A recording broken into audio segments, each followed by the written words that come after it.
Hello दोस्तों। भारत में hockey का एक सुनहरा इतिहास रहा है।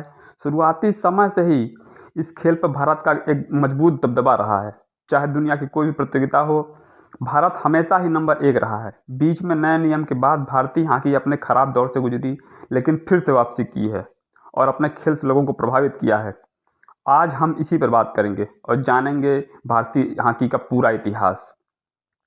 तो आइए शुरू करते हैं। अगर हॉकी के जन्म की बात करें, 2050 ईसा पूर्व में एक कब्र पाई गई जिसके ऊपर हॉकी जैसे डंडे के साथ कुछ लोगों का चित्र मिला। उसके बाद मिस्र में हॉकी खेलने के प्रमाण मिले हैं। 2000 ईसा पूर्व में ईरान में भी हॉकी खेले जाने के साक्ष्य प्राप्त हुए। और अब आधुनिक हॉकी की बात करें तो 1875 में 16 अप्रैल को इंग्लैंड में आधुनिक हॉकी का जन्म हुआ।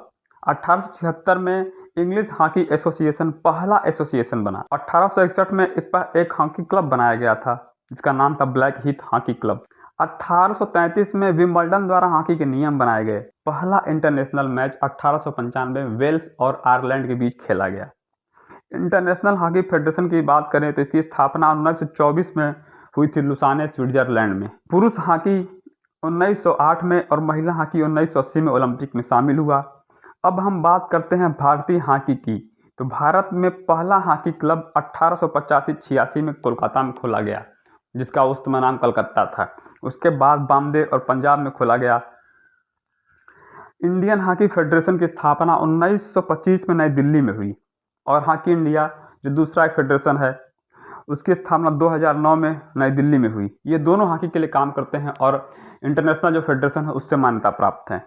अब हम बात करते हैं हॉकी टीम की और उसके खेल की। तो पहले हम पुरुष टीम की बात करें तो पुरुष टीम 1928 से 1956 तक लगातार 6 बार गोल्ड मेडल जीत चुकी है ओलंपिक में। पहली बार भारत 1928 में एम्स्टर्डम ओलंपिक में भाग लिया और गोल्ड मेडल जीता। उसमें फाइनल में हॉलैंड को हराया।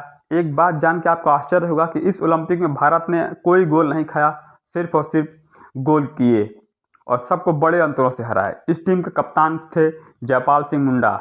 1932 में भी ओलंपिक के गोल्ड मेडल अपना कब्जा बनाए रखा और इस ओलंपिक में भारत ने अमेरिका को 24-0 से हराया, जो कि एक विश्व रिकॉर्ड है जिसे आज तक कोई नहीं तोड़ पाया। इस मैच में हॉकी के जादूगर मेजर ध्यानचंद ने 8 गोल और रूप सिंह ने 10 गोल किए, जो अब तक का विश्व रिकॉर्ड है।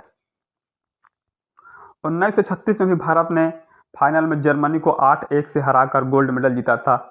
इस समय कप्तान थे भारत के जादूगर कहे जाने वाले मेजर ध्यानचंद। और इस मैच को क्रिकेट के सबसे बड़े खिलाड़ी ब्रैडमैन भी देख रहे थे। इसे देखने के बाद उन्होंने कहा कि ध्यानचंद गोल ऐसे करते हैं जैसे क्रिकेट में रन बनाते हैं। इस मैच को हिटलर भी देखने आया था। मैच के बाद हिटलर ने ध्यानचंद को बुलाया और कहा कि मेरे देश के लिए खेलो, तुमको आर्मी में मार्शल बना दूंगा। लेकिन ध्यानचंद ने मना कर दिया, कहा मैं सिर्फ अपने देश के लिए खेलता हूँ। ये कहानी तो आप सभी जानते ही होंगे। आपको यहाँ बता दें कि मेजर ध्यानचंद को हॉकी का जादूगर टाइटल दिया गया था। उन्होंने एक ओलंपिक खेल में सबसे ज़्यादा 32 गोल करने का रिकॉर्ड बनाया है, जो आज तक बना हुआ है। और अपने पूरे कैरियर में उन्होंने 400 इंटरनेशनल गोल किए हैं और सभी गोलों को मिला दिया जाए तो 1000 के ऊपर गोल किए हैं, जिसे आज तक कोई नहीं तोड़ पाया, ना ही उसकी कोई बराबरी कर पाया है। एक बार उनकी स्टिक को भी तोड़ कर देखा गया था, कहीं उसमें चुंबक तो नहीं है, लेकिन चुंबक तो उनके खेल में था। 1940 और 1944 में सेकेंड वर्ल्ड वॉर के कारण ओलंपिक गेम नहीं हो पाए और 1947 में भारत आज़ाद हुआ और 1948 के ओलंपिक खेलों में पहली बार स्वतंत्र देश के तौर पर भाग लेने जा रहा था और ये गेम होने वाले थे लंदन में। भारत के विभाजन के बाद भारत के सारे अनुभवी खिलाड़ी पाकिस्तान में चले गए थे, जिससे टीम बिखर गई थी और टीम बनाने के लिए सभी राज्यों में ट्रायल कराए गए, टीम बनाई गई और भारत के सबसे बड़े हॉकी खिलाड़ियों में से एक बलबीर सिंह को भी चुना गया। उनका चुनाव सबसे अंत में किया गया क्योंकि सिलेक्टर्स को उनका आइडियल रवैया पसंद नहीं आ रहा था। इस टीम में किसी को भी इंटरनेशनल मैच खेलने का अनुभव नहीं था और उस समय तक ध्यानचंद ने संन्यास ले लिया था। भारत के पास खिलाड़ियों को भेजने के लिए पैसा भी नहीं था, तो उस समय के राजा महाराजा और आम जनता से चंदा लिया गया ताकि खिलाड़ियों को भेजा जा सके।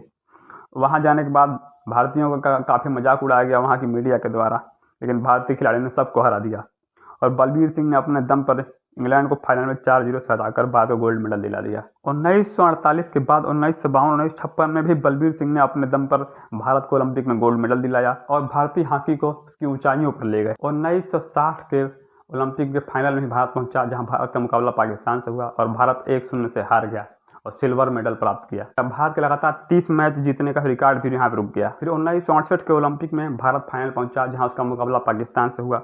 यहाँ भारत ने पाकिस्तान को हराकर अपना पुराना बदला चुकता किया। फिर हॉकी के 2 अगले ओलंपिक 1972 और 1976 में भारत को ब्रॉन्ज मेडल मिला। 19 के मॉस्को ओलंपिक में भारत ने दमदार खेल दिखाते हुए गोल्ड मेडल पर कब्जा किया और यह भारत का आखिरी पदक था ओलंपिक में।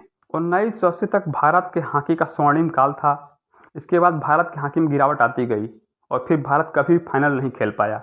कभी भारत 5वें पे, कभी 7वें पे, कभी 6वें और कभी 8वें पे या कभी 12वें पे ऐसे ही स्थान प्राप्त करता रहा।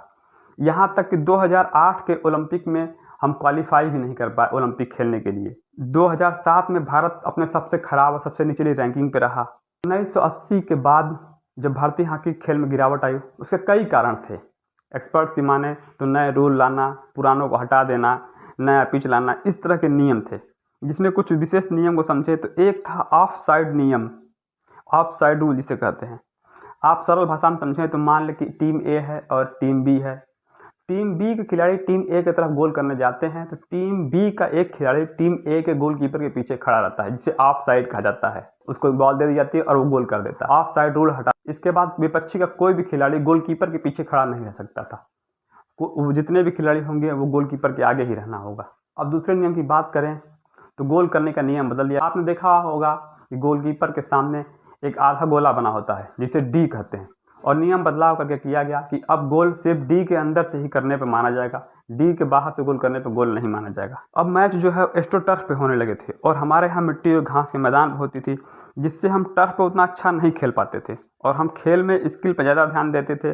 लेकिन अब फिटनेस पे ज़्यादा ध्यान दिया जाने लगा क्योंकि खेल जो है वो फास्ट हो गया था, जिसमें हम कुछ पिछड़ने लगे। ये थे कुछ कारण हमारे हॉकी को पीछे होने के।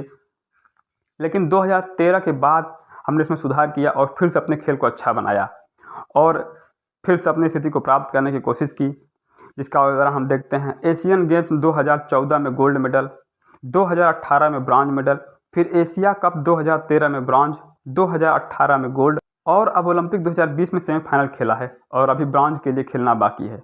जितने भी सुधार हुए उसमें सबसे बड़ा योगदान ओडिशा सरकार का था। उन्होंने कहा कि हम हॉकी को फिर से पुरानी स्थिति में लाने के लिए उसको 5 साल तक स्पॉन्सर करेंगे। इसके लिए उन्होंने बहुत ही मूलभूत सुधार किए। कलिंगा स्टेडियम में सुधार करके उसमें एस्ट्रो टर्फ बनवाया जो वर्ल्ड क्लास लेवल का था और फिर से हॉकी को अपने यहाँ स्थापित करने के लिए नए नए प्रयास किए। यहीं से हॉकी ने फिर से मुड़कर नहीं देखा और आज उनका प्रदर्शन आप सभी देख रहे हैं और हम उम्मीद करते हैं कि भारत ये ब्रॉन्ज मेडल जरूर से जरूर जीते। अगर आपको जानकारी अच्छी लगी हो तो हमारे चैनल को सब्सक्राइब करें, वीडियो को लाइक करें। धन्यवाद।